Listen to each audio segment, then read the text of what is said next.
friends and listeners to the Franklin Factor podcast. I'm here today with Carrie Bond, our president at the Franklin team, and we are excited to have just a casual conversation today. We've gotten a lot of positive feedback about the guests that we've had on from the podcast, about learning about our history. We've talked about systems and technology and where we're headed. And we thought we would just take it back and just be very simple today for our listeners and for agents wanting to grow and bring value. What we've really discussed is that being successful in this industry and in this business, it really kind of boils down to three simple things: owning your calendar, time blocking, lead generation, prospecting, and then ultimately tracking your business as you grow. And so we're going to dive in today and have some in-depth conversations around all of those three things. So join us. Okay, so Carrie, let's talk about time blocking, because I think ultimately when agents get into this business, everyone thinks like, hit the ground running, we're out in the action, in production. And exactly. Why is time blocking a non-negotiable? Let's start there. What is time blocking? I mean, I think it's probably the most important thing to do first is figure out what your daily schedule looks like and then stick to it every single day. I think especially when new agents come in, they are making those calls, they're prospecting, they're doing these things because they don't have any business yet. And then they get a client, they get a buyer client that wants to go see homes. And they will drop everything to go show homes at whatever time is convenient for the client. Which of course, like you are in this for customer service, all those things. But it's kind of like if you're going to call your doctor and make an appointment, you don't expect to dictate when you're going to go. They're going to give you options of availability. Yeah. And I feel like even if you're not that busy yet, you can still do that so that you can control your calendar and not feel crazy and overwhelmed. I love that. And for me, I didn't come from a world in my previous job in the title world. I didn't have a time block. I was a marketing rep, so I was out in the field. And so getting into real estate, I had to really kind of understand what time blocking's purpose was. Yes. Because as a new agent, you essentially don't have a lot of clients. And so you are like, what do you do to fill the time? You don't have a lot of structure either. I mean, especially if you're on your own and you don't have someone showing you, you don't have a boss anymore. So you're like, okay, I don't need to clock in at this time. And I think that's why creating those boundaries and being your own boss and saying, okay, I am going to show up at this time. And this is what I plan to do from this time to this time and this to this. I think that's so important because then otherwise it can get completely out of control really fast. I want to talk about what are examples, right, of what time blocking looks like. And I think that looks different for a new agent or an agent that is full on in the business. Then before we give examples, let's talk about like the benefits of time blocking. Yeah. Like, again, why is that a non-negotiable? So, I mean, I think to stay consistent, I mean, we've talked about this on other episodes about how like consistency is everything as well. If you're going to do something, you need to do it consistently. If you're going to do open houses, you need to do them consistently. You can't just do one or two and expect, oh, great, I'm going to get all this business and it's going to be perfect. So, I mean, I think it's the same thing here. It's just building that consistent routine, and it starts from before you go to work. Like, what does your morning look like before you start? So that, you don't just sit there and open your phone to all these emails or text messages. I think it's really important to come up with what your morning looks like. And it's going to look different for everybody. Some people have kids, some people don't. Some people have animals, and some people don't. You got to figure out what your morning routine looks like and get into that groove. And I think what it does is it creates purpose in your day and takes away a lot of the overwhelm or I need to go do this, I need to go do this. Because if you have that structure in place, you know what you're doing when you're doing it. I find that it's easier to just start time blocking versus I find when I'm coaching agents that have been in the business for so long and they're continuously, I'm hearing the same thing, we're hitting the same ceiling, we're hitting the same numbers, we can't get past so many agents or so much production. Starting that habit off right of time blocking, for me, the benefit is it allows you to set the tone of what am I saying yes to, what am I saying no to in my day. So therefore, when I do get busy with business, I've already disciplined myself, right? There's a difference in having flexibility and also having the discipline, right? And so for me, the benefit of time blocking is every day I get the priorities out of the way first. I'm already doing the things that are going to cause me to win. building my business before the chaos hits in the afternoon. And that may look different for every agent, right? We're going to go through some examples, but to me, there's a book out there called Eat Your Frog first in the morning, right? It's so true. And if you don't have a system and a rhythm, you could fail. You could not do it every day, but at least if it's a pattern, you're building discipline. It's just like going to the gym, right? Your muscle is going to grow, your skills are going to grow, your business is going to grow. So to me, that's a huge benefit of time blocking. I also think it helps you stay focused. And so instead of you just getting to your computer and dealing with all of the different situations that are in there, if you know this is the time that you are prospecting or lead generating, that's what you're doing. You're not going to go create an amendment for this deal that you have going on because you know you need to extend the closing date. Like, so it allows you to stay in that focused, and you know you're only doing it for X amount of time. It might be 1 hour, it might be 2 hours. And then you have your time block for, okay, now I need to review what I have under contract and see what I need to change or what needs to be done. So I think it can help you stay focused so you can get more done and more efficiently too. From the time I clock in until the time I clock out, I have a schedule. I have commitments on my calendar. Now, does that mean I'm 100% perfect all the time? No. Do things run over? Yes. But it holds me accountable in my day of like, what am I saying yes to? And what I'm doing is the week prior, I'm setting the tone for that future week, right? And I think it's very easy to get overwhelmed with like, you want me to build out my calendar. I got in this business for flexibility and now I have... No. But what we do is we put priorities on, right? So lead generation or important contract dates, or whether that's appointments or showings or meetings that I have to attend. And then what I do is I work in those second priority level type of things. Like maybe it's role play, right? Or maybe it's follow up. Maybe it's nurture, right? Some of my leads in my pipeline. So I think there needs to be time on your weekly calendar to time block for the upcoming week. And then also you need to have prioritizing as a skill as well to understand, you shouldn't be, like you said, you should be lead genning for 1 to 3 hours a day, depending on where you are in your business. Right. But you shouldn't be scrolling Facebook for 3 hours, right? But I know social media is a big contender in this game of real estate that we are in. So maybe it's content creation for an hour a week. Right. You build that in so that you don't get lost in doom scrolling and looking through things. And I mean, social media can also be a form of lead generation, like if you are engaging with people and all of that. But again, not letting that take control of your day and time block for it and be purposeful and when you're doing that too. I don't know if you ever hear this, but like when we're teaching time blocking or when it's brand new to people, sometimes it's hard for them to accept like that's doable. They're like, I can't believe you're asking me to block off my mornings until 11 to just do admin and to just do mindset and to role play and to call people. Like I have contracts, I have emails. What happens is you're not prioritizing things. I love that quote. We talked about it. Yeah. It's if you're not lead genning, you're just unemployed, but you don't know it yet. Right. Exactly. And so you've got to make priority for generating business, following up with your business. And then after that, you can set appointments in the afternoon, showings, meetings. And it helps you go from being on 24/7, because a lot of times agents think I just work all the time. And we work a lot, but if you can create that schedule, then you can create days off and you can create, or if it's an afternoon off, because you've done everything you needed to do and you got everything done before that. Yeah. So, I mean, I'm as crazy as I'm time blocking drive time, Mm-hmm. So like today I knew that my first meeting was at 11 a.m. I knew my drive time was going to take me about 40 minutes. Mm-hmm. And so I knew I needed to leave my house by 9:30, right? And so I have that in my calendar. Again, from 8 to 5, I have everything time blocked. I mean, I think for agents that are in our market in Houston or in a larger geographic area where we may work with clients that it could take us 30 minutes to get to the home, or it could take us an hour and a half to go look at the house or to get to the area where they want to look at homes. So I think, not every market's like that, but I think accounting for drive time is really important. And you may have something to add, Carrie, on this, but how I time block, I always set 30 minutes on Friday to do my upcoming week. I obviously already have calendar invites for different things. Yeah. But first thing in my day, I always block Monday through Friday, like email check, notification check, text messages, voicemails, those types of things from clients where I have to at least write them down, listen, respond. Hey, I'm busy, but I'll give you a call later today.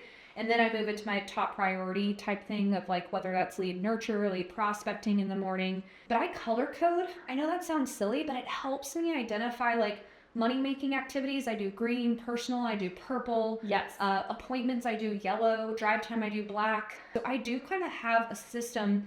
And for somebody like you that looks at it, you're like, what? But for me, it allows me to see in my week, am I saying yes to things that are ultimately not making me money? Or am I 50% money making activities and then 50% committed to the follow through? Like the showings, the appointments, closings, negotiations, things like that. And you can tell very quickly, where is my commitment? Am I on track? Am I not? Did I have a week that I got off? And I do blues for to-do. So I think color coding is a really great way to stay organized, or at least visually see what are you saying yes and no to. Well, and I think we've talked about this before too, but I think for newer agents, when they start getting deals under contract, they really stop those income producing activities because they're so focused on these new clients that they haven't learned. Figuring things out.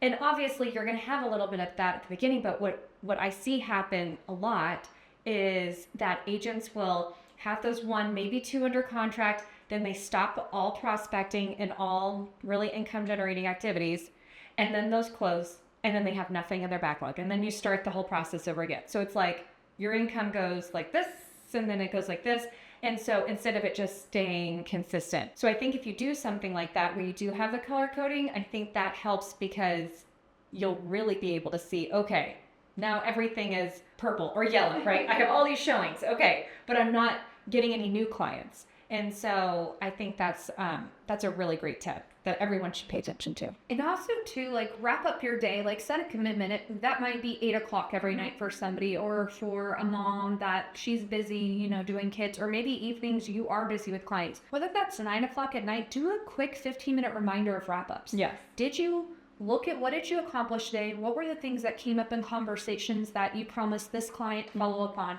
I know for me, if I don't write it down, I'm going to forget. And there's so many times in conversations where I am committing to a client, I'll get you that updated CMA. Yep, I'll send that right over. And I'm in my car. Right. I'm not in front of my computer. And so I have a sticky pad in my car where I literally have to jot it down. Yeah, I'm glad I'm not the only one that still needs to write down things. Because as much as we preach on CRMs and all these systems, and yes, they're like amazing, you need them, you need to utilize the CRM. I mean, there's nothing like crossing off those to-dos, and it helps you wrap up your day. And also, like, I don't know, it gives me a little sense of accomplishment too when you can cross through all the things.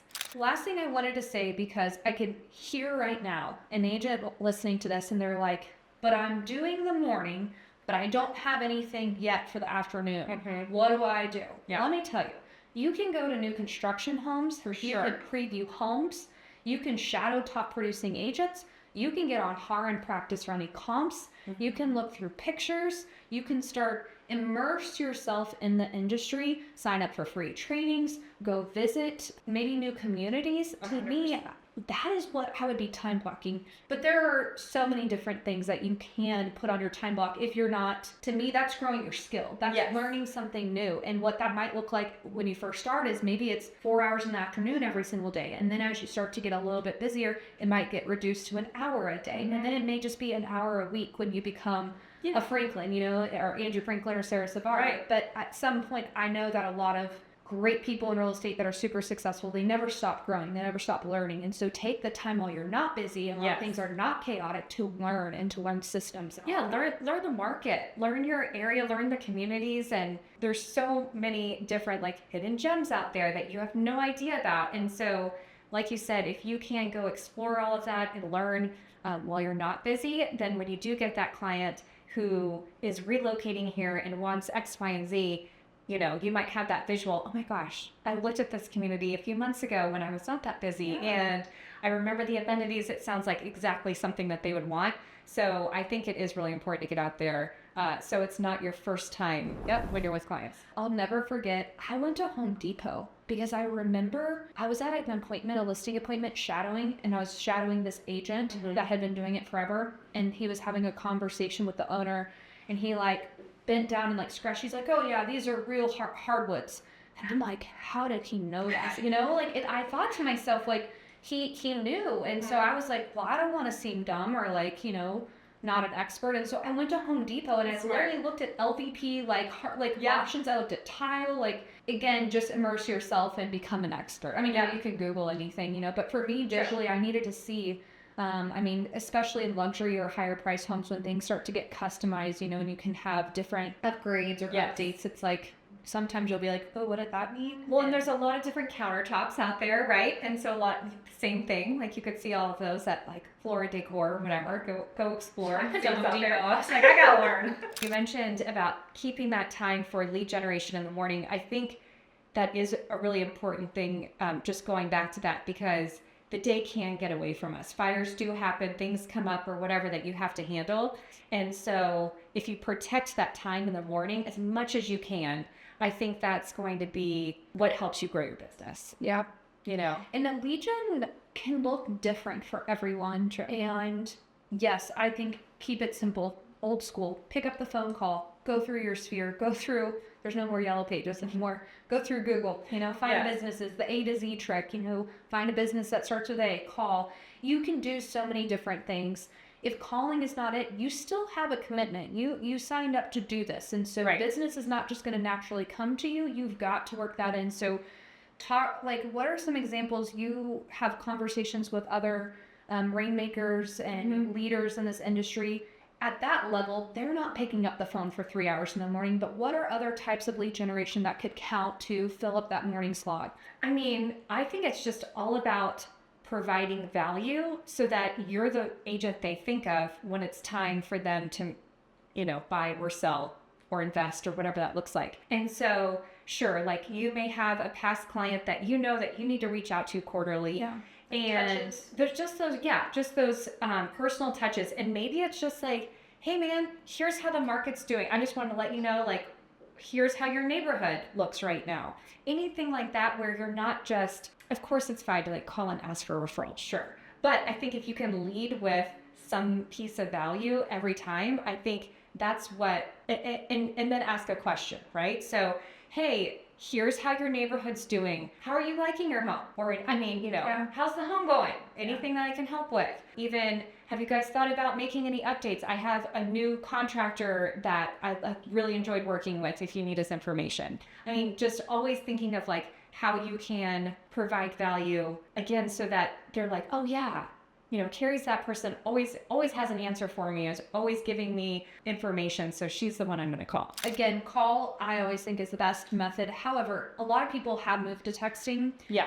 This world gets so busy and chaotic, and so you do know your, obviously if they're cold leads, maybe not. However, if they're past clients, even just sending text and sending value. Yeah. I used to work with an agent in the office back in the day when I was at ISA, and they would kind of fib, but they would start the past client call with hey Carrie, I was actually showing a house in your neighborhood and made me think of you and Jeff. How are you guys? How are the kids? Are you guys still in Long Meadow Farms? Yes, I love that. I was like, wow, that's, it's a little bit of a fib, but the point is it allows that conversation to just be you were on my mind and I just wanted to reach out. Do you need anything in real estate right now? The market's a little funky. I can run numbers for you, or do you know anybody that has questions? Yeah. In discussion of lead generation, to me, there's a misconception, or maybe there's this idea out there that if I don't set an appointment or if I don't find a seller or buyer, then what's the purpose of lead generating? And I think that is so wrong. Mm-hmm. It's unfortunate if agents getting into this business think it's a waste of time. The goal of lead generation should be filling your pipeline. Right. So you have that funnel, right? And so you're trying to capture as many people to just put in there, whether it's they said yes to a listing appointment today because they're ready to sell, or no, we're not interested, but I may keep them in my back pocket, put them on an email marketing, and maybe in 2 to 3 years they come back and say, hey Danielle, you've kept up with me and I want to interview to sell my house. So I like to just remind people this lead generation is not a failure if you do it for an hour a day or 2 hours a day and you get nothing from it. Yeah. The activity itself, the goal is, again, fill the pipeline. Are you keeping up with the people that are already in your funnel, and are you moving them down? Anna Kruger is a great ISA coach in the industry, and she taught me it's like a football field. You're trying to get a touchdown, but that doesn't mean that you need to get a touchdown on the first play, right? It's just 10 yards. Mm-hmm. And so are you moving this lead and nurturing them and trying to get, maybe they're cold right now, but in 6 months, did you get them to warm to hot? And so I just like to mention that because this idea of lead gen you're not failing by not getting an appointment or not by committing to go to a showing. It's ultimately, you just want to find people, get their information, provide value, nurture them, touch them, and move them down the football field. Well, and I think we are fortunate that we have this ISA department because it gives us a lot of data to look at. Yeah. And so the amount of times where we see, I mean, how many times have we reached out? Maybe it's been 15, maybe it's been 20 calls and 30 text messages and all these emails. And then finally they pick up, right? Or they say, hey, I'm so sorry I haven't responded to you, but I've seen all of your communication. Thank you so much. And so I think it's the same thing here. You know, a lot of times, and I don't blame agents for getting frustrated or giving up after the second or third call, because it's kind of like you can feel a little defeated. Sure. But if you realize that it's the long game, and if you just stay consistent in front of them, they're going to think of you when it's time. And so and it breaks my heart when we aren't able to keep up with those people. And when we do reach out, they're like, oh, sorry, just went under contract on a house. And we get to respond and say, wow, congratulations. And it wasn't us that represented them, right? But, knowing like, oh, if we would have just stayed in front of them consistently, we probably would have been the ones that they thought of when they were ready to go see that property. So I think, just know that it can take many, many outreaches and many voicemails left and many unresponded to text messages when they finally do make that, move back and say, okay, I'm ready now. And it's not a waste of time. And it's a numbers game. And I was just sitting here thinking about what keeps people from doing it. I think it's like a fear, right? Mm-hmm. It for sure can be a fear of rejection, fear of the unknown, fear of unveiling. And I think there's this pressure of well, I don't know what to say if I do get them, or I don't know if I have a piece of value. It's you don't need a different script every time, right? Right. To me, it's like you were saying, just being equipped with, hey, Carrie, I'm just checking in. I saw that you were browsing online. Is there anything that I can help you with? I'm a realtor here in the Katy local area. Yes. I'd love to help you if you are interested in buying, selling, or investing, right? Right. To me, the lead gen piece is you're just trying to elicit a response. Mm-hmm. Are you a lead or are you not a lead? Could you be buying, selling, or investing in the future where I could help you and I could stay in contact with you? So I think those couple of things keep people from committing to lead gen. For sure. And it is interesting, the market we're in now, it has been changing, and we are now shifting into much more of a buyer's market than a seller's market. And I really think that there's a lot of people that are on the fence right now because they think interest rates are too high or prices are too high. And really, as the experts, we look at this stuff every day, right? So if we can just share little tidbits with people, even if they're colder leads, hey, it's been a while since we've chatted, but I just wanted to give you an update. Here's how the market is. And by the way, did you know that, or give a personal story. I just wanted to let you know I was just able to get my clients into a new home and they only had to put X amount of dollars down because the seller gave us this great concession or the builder offered this. And so, if you're thinking about it, now could be a great time because of this. Same thing with sellers. Even though days on market have been longer, I was able to do this. I would, if you are thinking about selling, I'd love to help you with that too. Anyway, just sharing any information you can, I think it could cause people to respond more than just hey, just want to check in, see how you're doing. What we haven't touched on is the big teams out there, or maybe small teams that, I think about Andrew and Sarah, our owners. They essentially have the ISA team that is doing their lead gen. And so I want to say they don't necessarily lead gen a day, but they have the ISA team. So yes, to me, a team leader listening to this, if you don't lead gen yourself, I would challenge you to think, what business are you missing? And it doesn't have to be you, right? Leverage. Yes. The idea of the ISA model and what leverage that gives the Franklin team, and the Franklin team's thousands and thousands of lead and database, right? Andrew and Sarah can never make those calls and do all those touches. No. Our ISAs essentially really do leverage a lot of that lead gen for the team and past clients. Absolutely. That is what they're doing 8 hours a day. There was one of our ISAs just told us, I think yesterday, that, and I went in and I kind of looked at the history, but she said that there was a client, really not even a client, it was a lead. They've never transacted with us, but we've been following up with them. And she said, the client said yesterday, the lead, said, just wanted to let you know I love the Franklin team and I tell everybody about you. And I was like, We've never been used us. But we're always there, right? So they're set up on, some of our automation, like home valuations. And when we know they're going in and looking at that, we're checking in like, hey, saw that you looked at your home value. How does that look to you? Does it, look too high or too low? Just right. Let us know what you think. So we're always like reaching out and making those touch points. And so I love that. Like someone that hasn't even used us is recommending us. Like, what more could you ask for? And again, it's not our team leader that was doing it. It was a lead that came to one of our owners of the team. They're not the ones that are sitting there following up. They've leveraged the ISAs.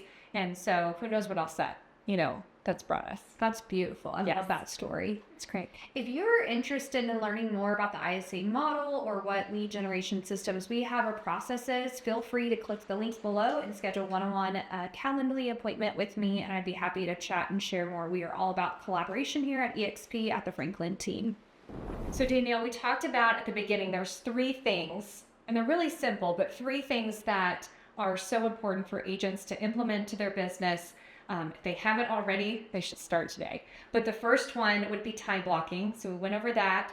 We talked about lead generation. So we just dove into that a bit. I think the third thing is tracking. And I think that's important because you really don't know where your business is going if you're not paying attention to the numbers. So you can there's lots of feelings, right? You can feel really busy, or you can feel like you're doing a lot. But if you're not looking at the data, like how many people am I actually talking to or connecting with each week? How many homes have I put under contract? I feel like if you're not tracking those things, then what are you doing? You know how I always coach agents on this? Any area of your life, okay, you go to a doctor's appointment. What do you get after your appointment? You get a track record of your visit and a summary. Sports, Olympics, basketball game, baseball game, football game, what do they keep track of? The score. Yes. School, great. Whether you're homeschooling, public, private, what do? They track your education. They track your grades.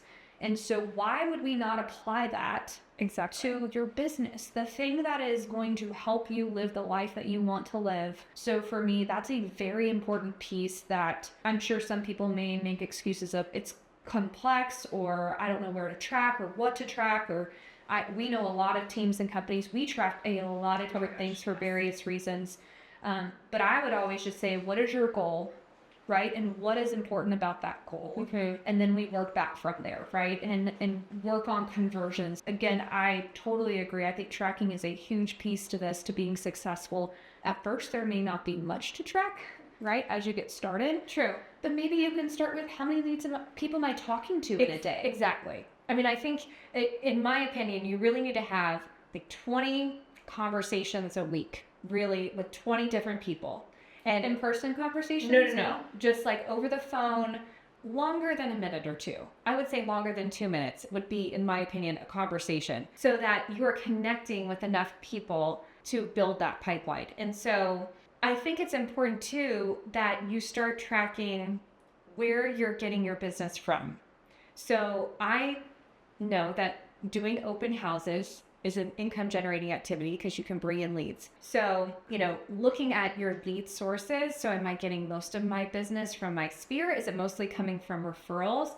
And then you can realize like where you need to spend more time.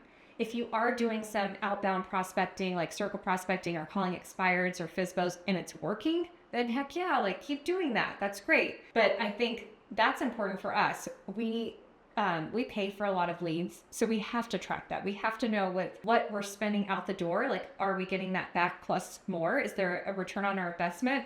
And so it's the same thing with your time.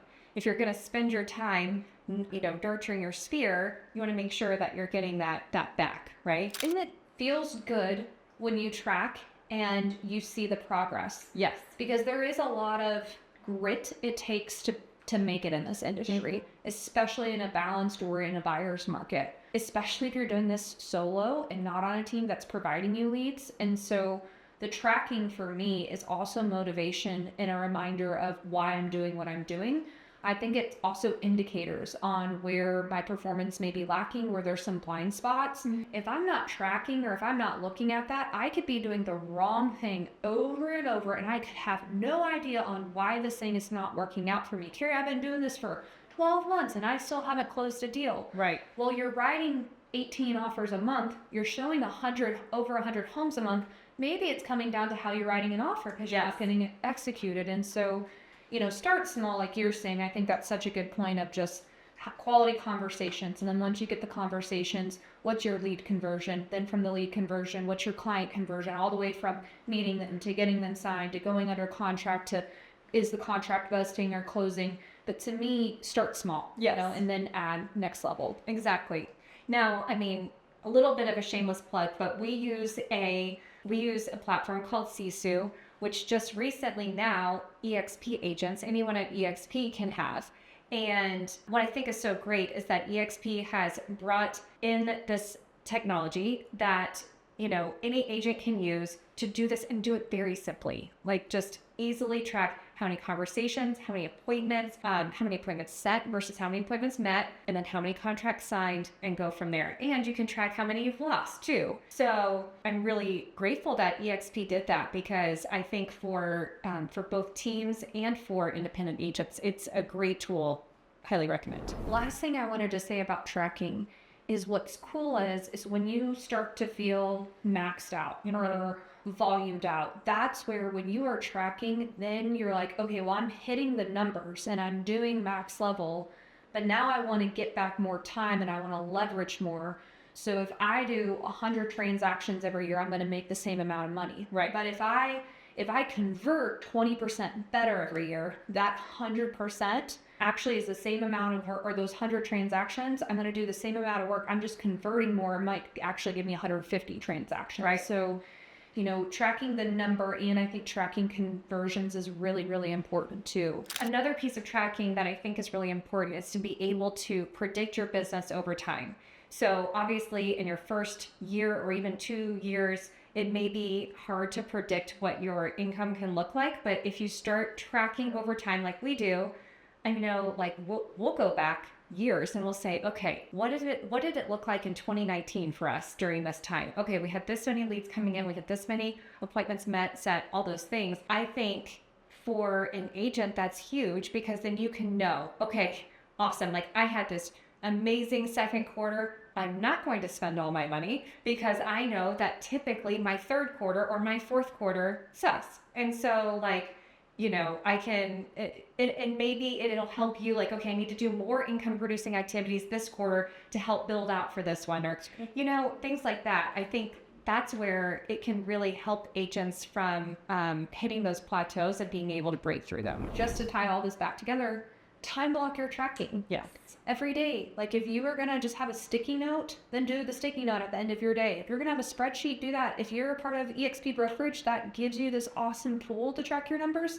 You don't have to do it for yourself, but on a weekly basis, review it. Right. Look at it, open it up, see how you're producing week to week, how you're converting month to month, year over year. To me, if you're going to track, you need to be able to review and analyze your data. And it might be worth it at some point to find a coach or to find an accountability partner, because I know for us on our team, we meet weekly, we go through all these numbers, we find where there might be pitfalls or places that we need to talk about or fix.